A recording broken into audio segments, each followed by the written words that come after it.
On a cold morning in January 1032, inside a muddy cattle market in Birmingham, a crowd gathered around a wooden post where a rope hung loosely from a young woman's arm. Snowflakes mixed with smoke from nearby taverns, and the noise of livestock blended with drunken shouts. Yet the spectacle at the centre of the chaos had nothing to do with cattle. It was a wife sale, a real public transaction where a Victorian husband, standing proudly like a salesman, offered his living wife to the highest bidder. Her name was Mary. Her husband led her forward with the same rough rope that farmers used for horses, and when the hammer finally fell, Mary was sold for a few shillings and a pot of ale. This moment was not a bizarre exception.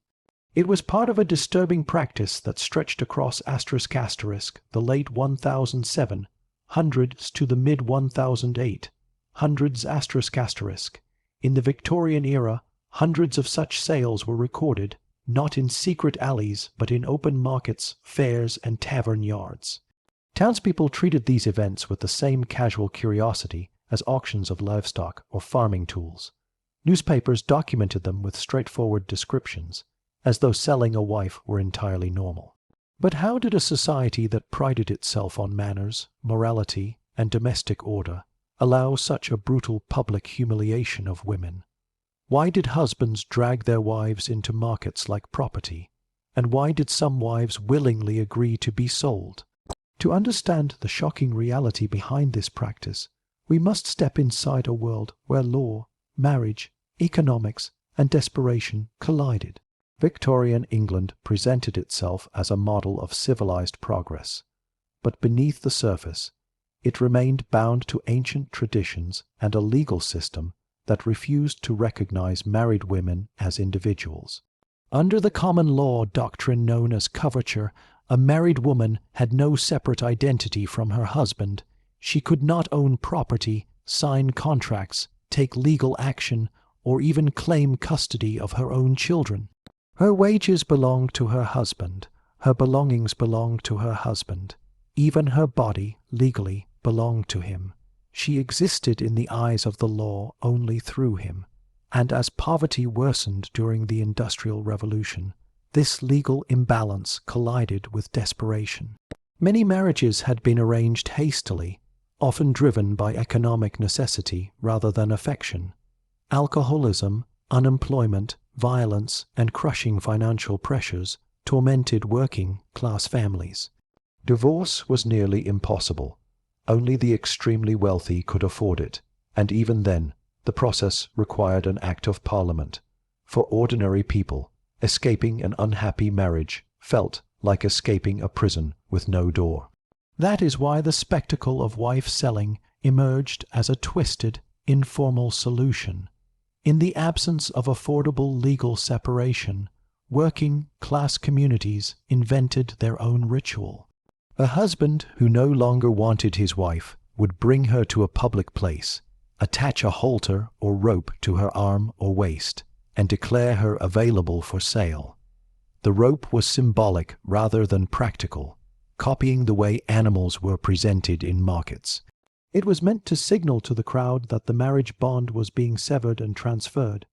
As crude as it was, this ritual acquired a strange kind of community acceptance.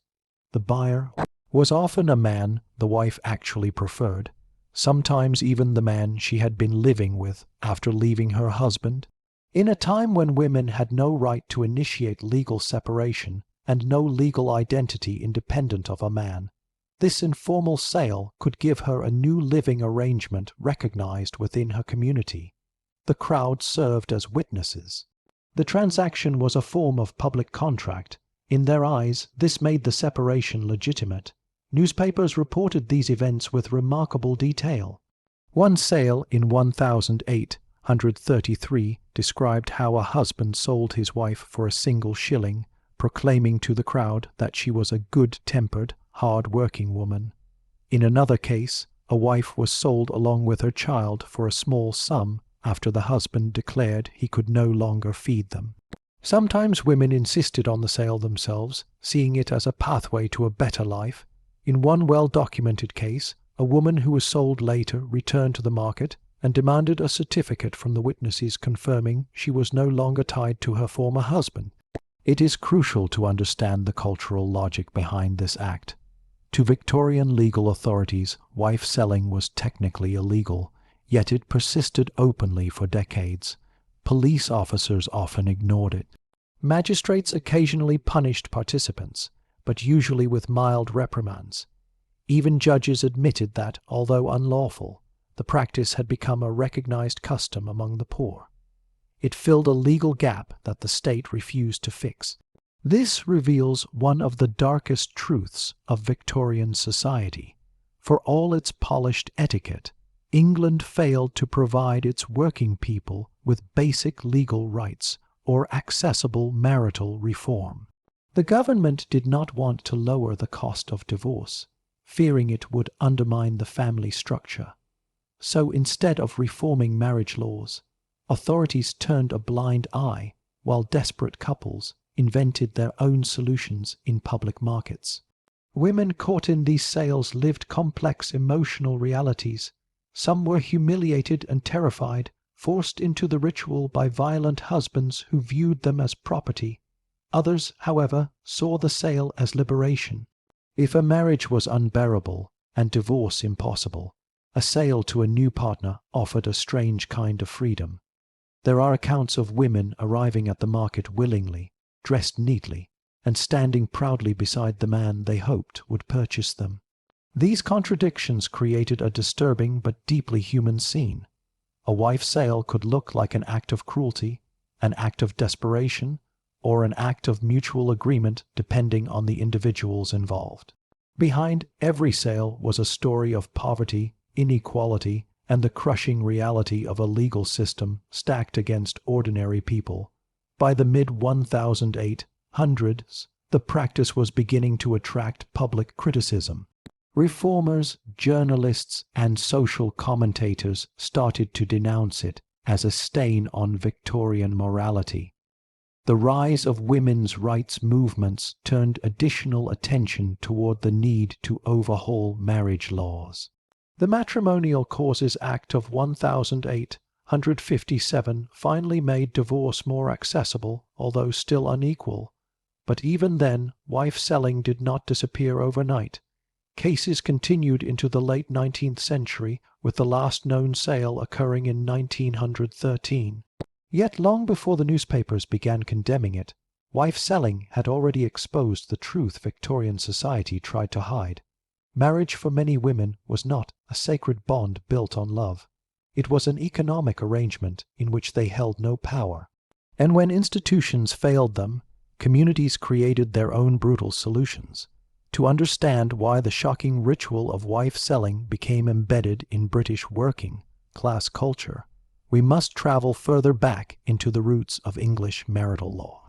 Long before the Victorian age, even before the Industrial Revolution reshaped family life, the idea that a wife belonged to her husband was not a metaphor but a legal truth. Under the doctrine of coverture, a wife was effectively absorbed into her husband's identity the moment the marriage ceremony ended. She could not own land, she could not make contracts, she could not sue or be sued, and she did not control her own wages. In every practical sense, she was a dependent, and dependence in a society driven by strict class divides often blurred into ownership. This legal structure, deeply woven into English tradition, set the foundation for practices that might seem barbaric today. It also explains why ordinary people believed that a man could transfer his marital rights the same way one might transfer a loan, a farm lease, or a horse. The law never explicitly permitted the sale of wives. But the cultural assumption that wives were under a husband's authority created room for misunderstanding, improvisation, and in many cases, exploitation.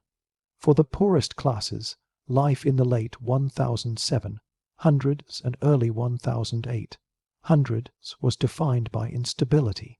Industrialization uprooted traditional village life. Men who once worked on farms were forced into factories, mines, and mills. Families that once lived on stable agricultural rhythms now relied on wages that fluctuated wildly with market shifts.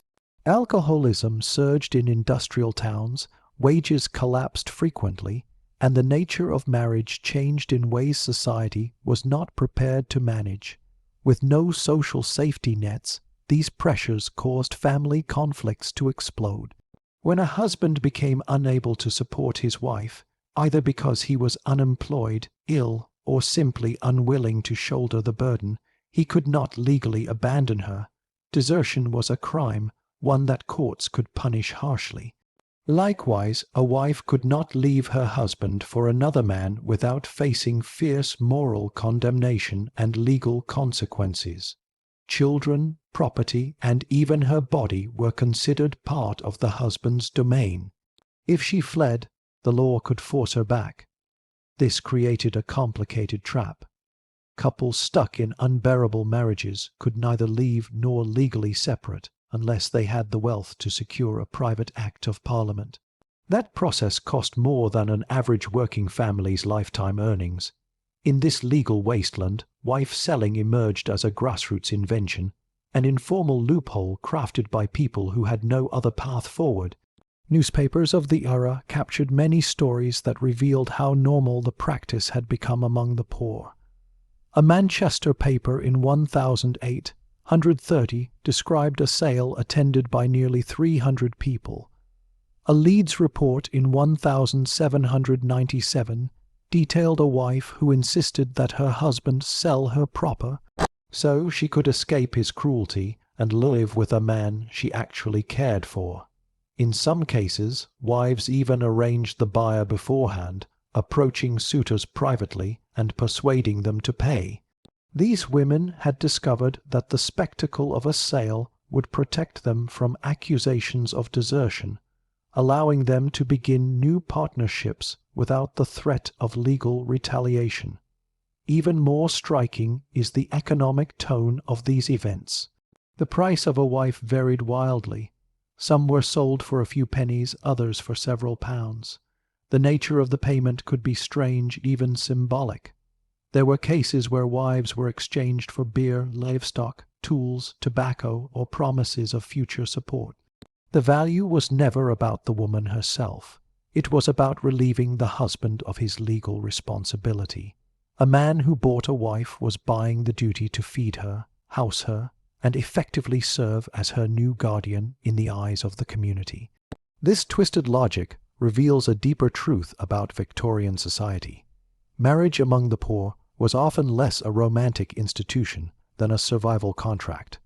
A husband needed a wife to manage domestic responsibilities and maintain social legitimacy.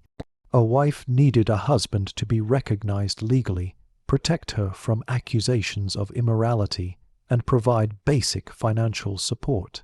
When either partner failed in these roles, the entire structure collapsed. A wife sale, in the minds of working-class communities, repaired that collapse by transferring obligations from one man to another.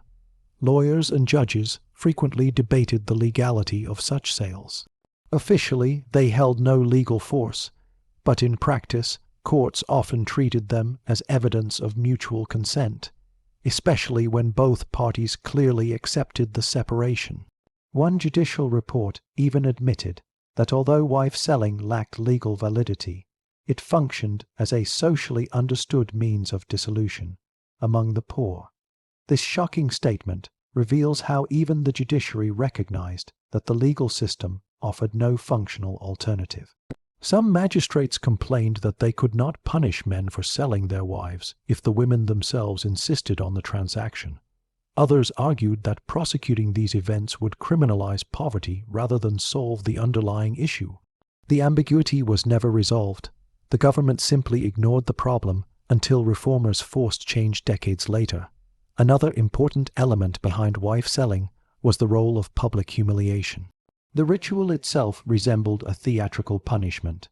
A wife would sometimes be led with a halter around her neck or waist, symbolizing the transfer of a burden. The crowd served as witness, but also as judge. They laughed, jeered, and shouted bids, often treating the event as entertainment. This humiliation served multiple purposes.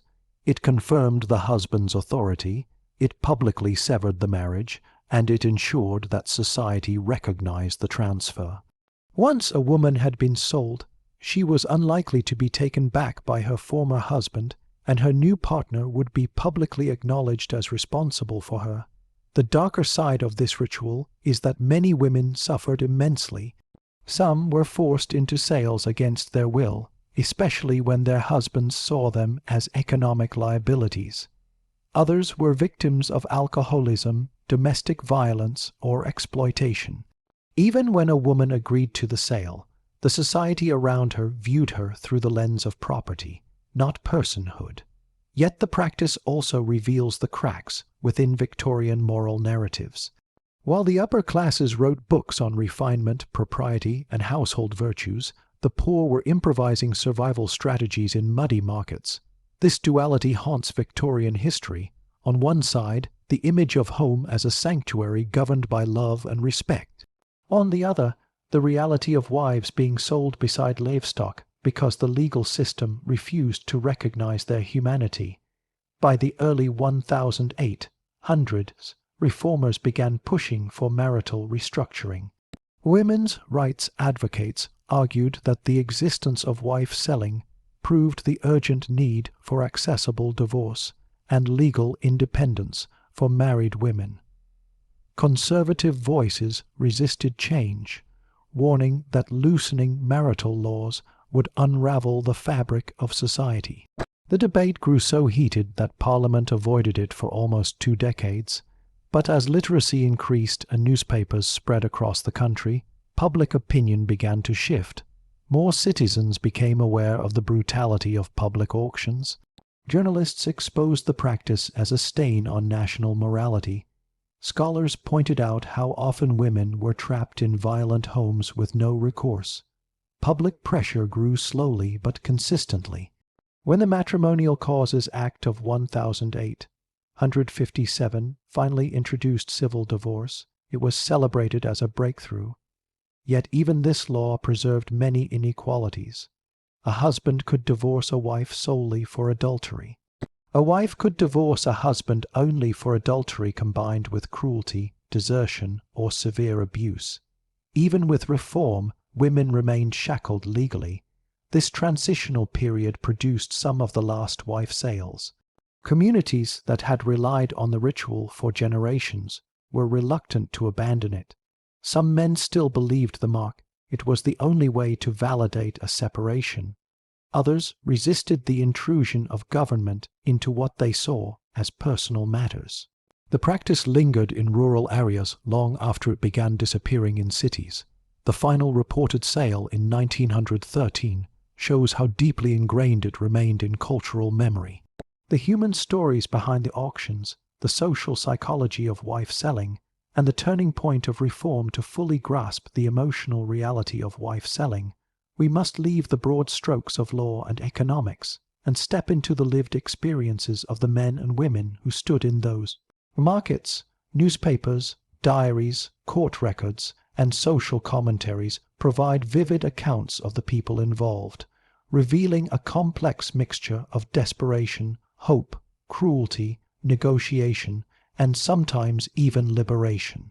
These stories highlight not only the practice itself, but also the psychology and cultural forces that normalized it. One of the most frequently cited cases took place in 1831 in Yorkshire, where a man named Joseph Thompson led his wife Mary into a crowded fairground with a rope tied around her arm. According to witnesses, Mary was not distressed. She spoke calmly to the crowd and declared that she agreed to the sale. Her husband announced that Mary was a hard-working woman, good, tempered, and sober, and that he was offering her for the price of a sovereign.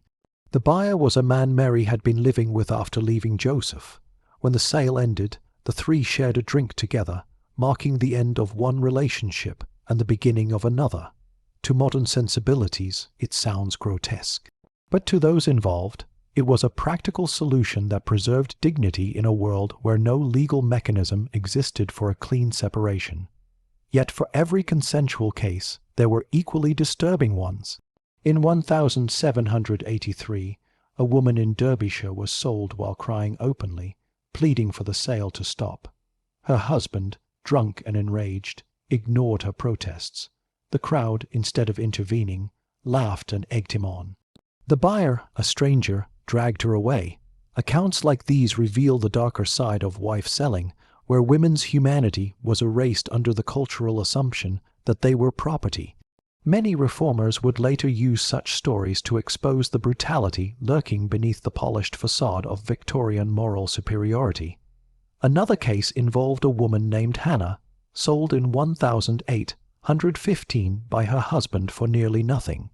Her new partner turned out to be violent, and she tried to flee back to her former husband, but the community had witnessed her sale, and socially, she was no longer welcome in her original home. This illustrates a key psychological force behind the ritual. The public nature of the transaction created a social boundary. Once a woman had been sold, both she and her husband were trapped by the expectations of the community. He could not take her back without facing ridicule.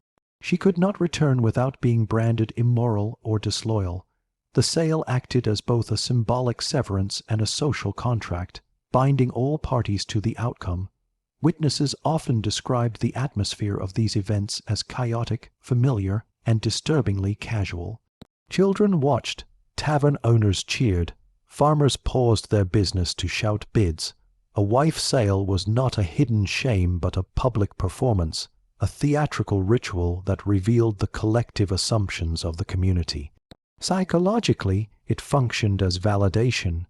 People believed that if a crowd witnessed the sale, then the old marriage was truly dissolved.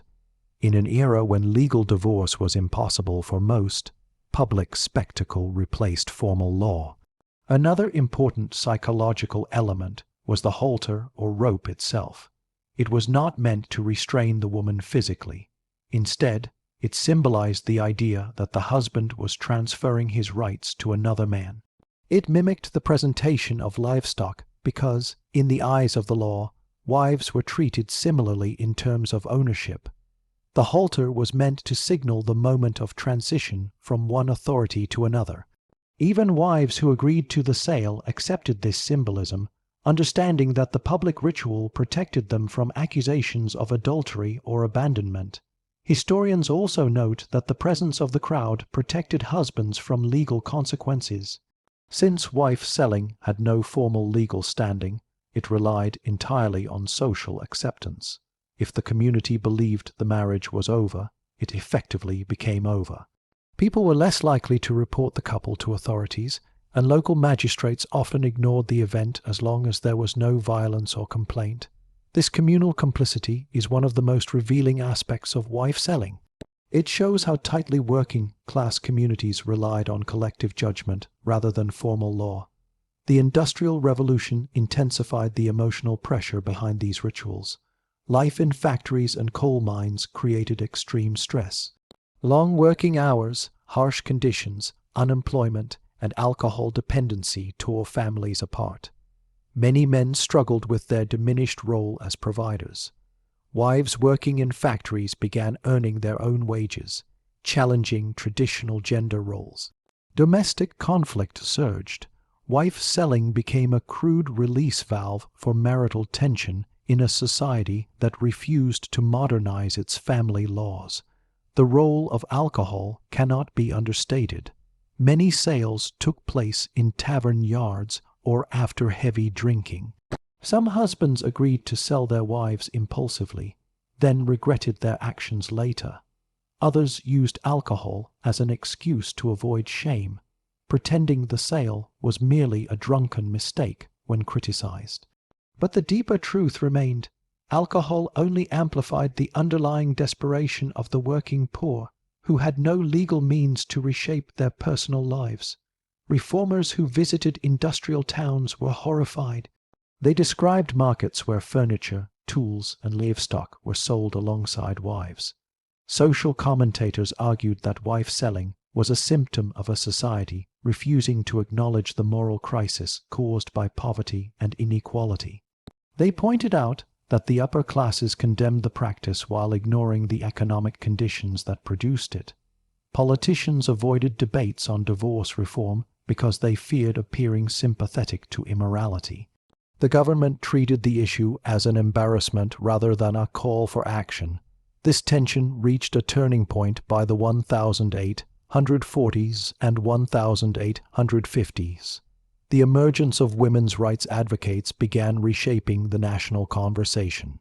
Writers like Caroline Norton, who herself suffered from abusive marriage laws, exposed the cruelty of coverture. Norton's campaigns revealed how married women were legally powerless, sparking public outrage. Her personal struggle influenced the passage of the Custody of Infants Act 1839 and later the Matrimonial Causes Act 1857, the first major steps toward legal recognition of women's rights within marriage. Around the same time, newspapers began condemning wife sales with sharper language. What had once been described as curious village customs were now labeled humiliating relics of ignorance. The growing middle class, armed with new literacy and emerging Victorian morality, demanded that the government demonstrate leadership. When the Matrimonial Causes Act of 1857 passed, it symbolized a profound shift. Divorce was moved from Parliament to civil courts, making it more accessible, though still far from equal. This law did not immediately end wife selling, but it struck at the legal route that had allowed it to flourish. For the first time, ordinary people had an official path to dissolve a marriage. Communities no longer needed to rely on informal rituals. Slowly but steadily, wife selling began fading from industrial towns. By the 1880s, the practice was rare. By the early 1900s, it had nearly disappeared, surviving only in isolated rural areas resistant to change. Yet even as the ritual declined, its legacy continued to reveal the truth about Victorian society. The myth of the Victorian era as an age of moral purity is shattered when we examine the lives of the poor. Wife selling exposed the gap between idealized family values and harsh economic realities. It showed how women bore the heaviest burdens in a system that denied them legal autonomy.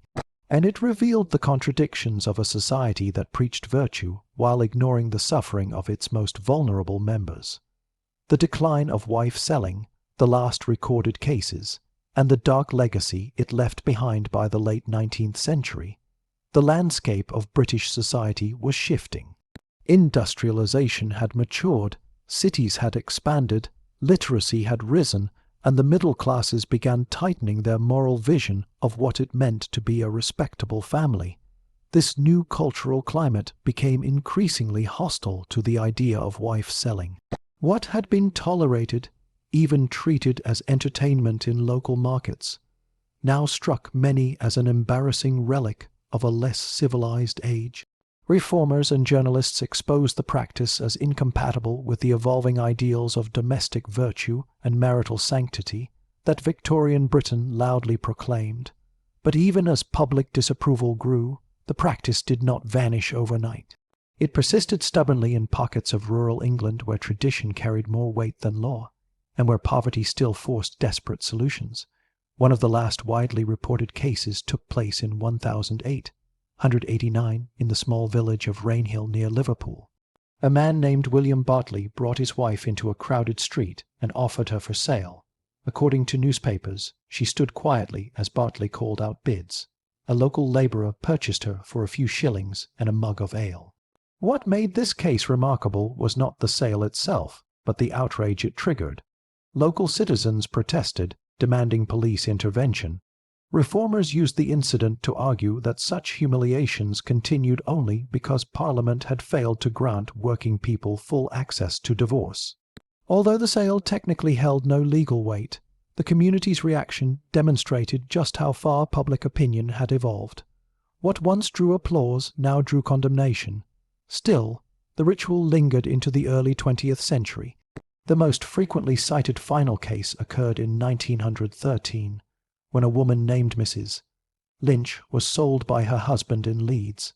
The buyer was a neighbour she had been living with after leaving her husband due to repeated abuse.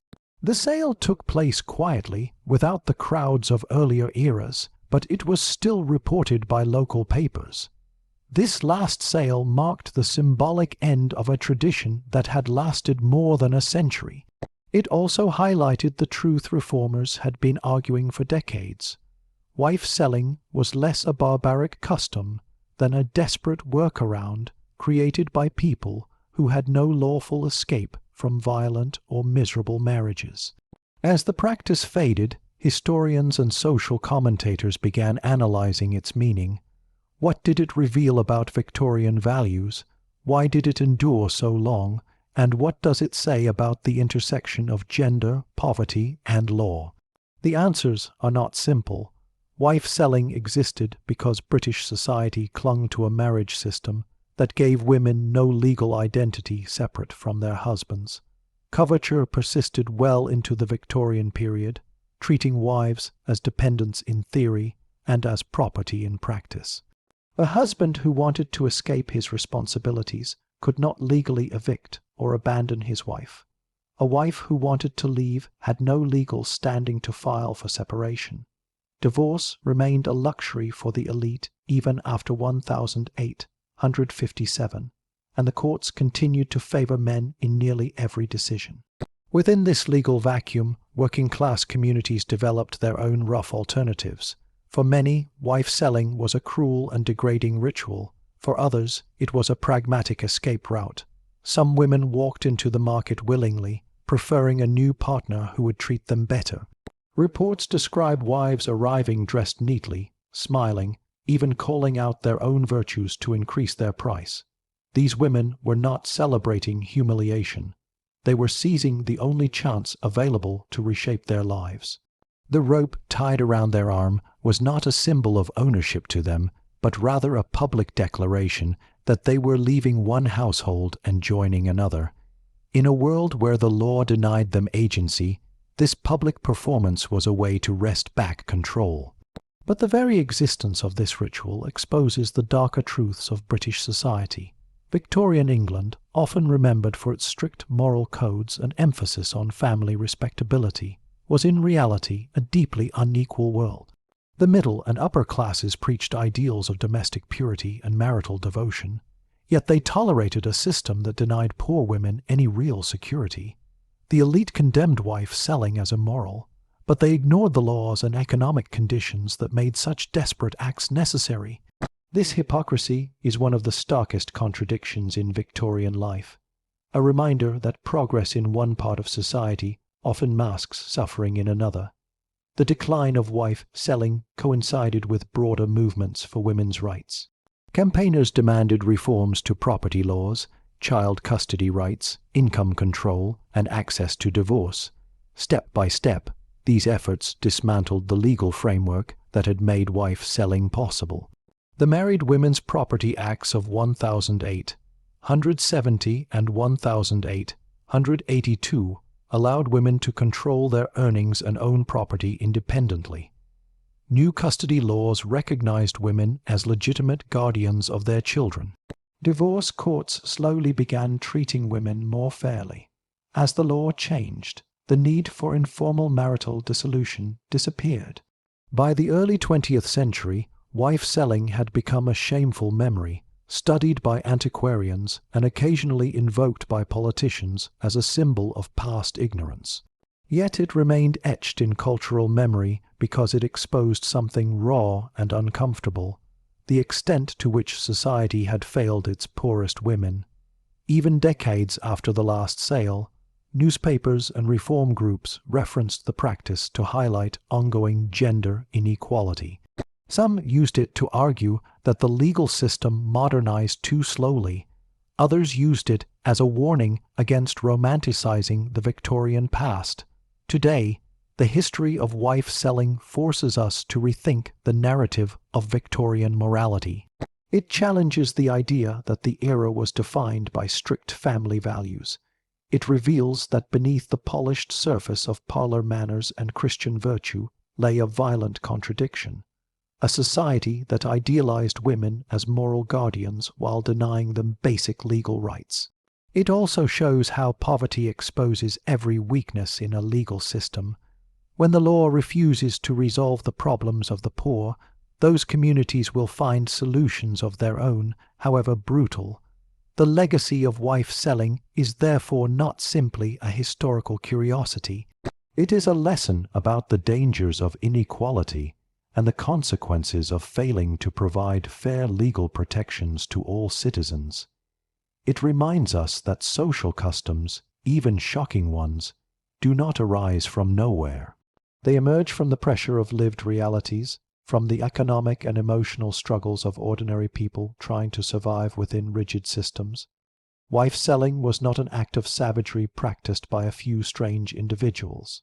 It was a crude, improvised solution created by a society that refused to evolve quickly enough to meet the needs of its people. Its existence forces us to confront uncomfortable truths, that morality is often a privilege, that law can be a weapon as easily as a shield, and that progress is rarely as clean or complete as history books suggest. Victorian Britain changed the world with its industry, science, and cultural influence. But while it built factories and empires, it failed to protect the women standing in the shadow of its achievements. Women who were treated as property. Women whose lives could be auctioned beside livestock. Women whose freedom depended not on the law, but on the highest bidder. The story of wife selling ends in the early 20th century, but the questions it raises echo much further. What other practices do we tolerate today because the law has not yet caught up with social needs? What injustices hide beneath the surface of modern respectability? And how often are the most vulnerable forced to create their own solutions when institutions fail them? Thus, the dark truth revealed by the history of wife selling is not simply that it happened, but that it was allowed to happen. It was tolerated, normalized, even ritualized, because society refused to see the women involved as full human beings with rights, agency, and dignity. And it is this truth that lingers long after the markets have closed, the ropes have vanished, and the last sale has entered the archives of history.